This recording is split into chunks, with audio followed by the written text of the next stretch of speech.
তো বন্ধুরা আমরা এখনো যেতে পারিনি, বুঝতে পেরেছো? ওদের একটু জেনারেটরের একটু প্রবলেম হয়েছে, হয়তো খারাপ হয়ে গেছে, বুঝতে পেরেছো? কিছুটা দূরে গেছিলাম, 2-3টে বাড়ির পরে গিয়েছিলাম, সেখানে কিন্তু জেনারেটরটা খারাপ হয়ে গিয়েছে।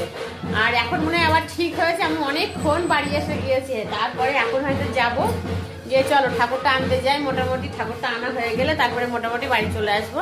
আর রাত্রে ওখানে খাওয়া দাওয়ার ব্যবস্থা আছে। আমাদের এখানে মায়ের পুজো হলে একটাই কি বলো তো, বেশ ভালো, মানে মায়ের পুজো হলেই মানে মোটামুটি প্রসাদ পাওয়া যাবে। এটা হচ্ছে মেন কথা, হচ্ছে প্রসাদ তোমাকে দেবেই।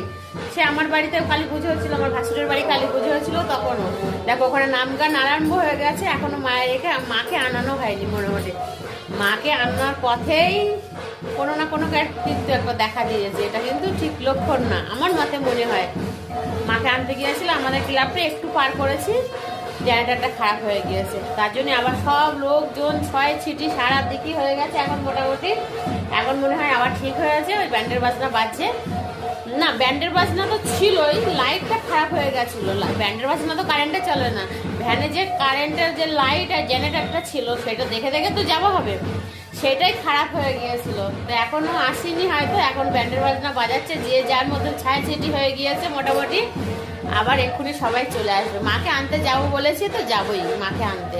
ঠিক আছে, চলো মাকে নিয়েই আসি আর তোমাদেরকে দেখাবো। ঠিক আছে, খুব সুন্দর কিন্তু ওরা প্যান্ডেল করেছে, সাজিয়েছে খুব সুন্দর।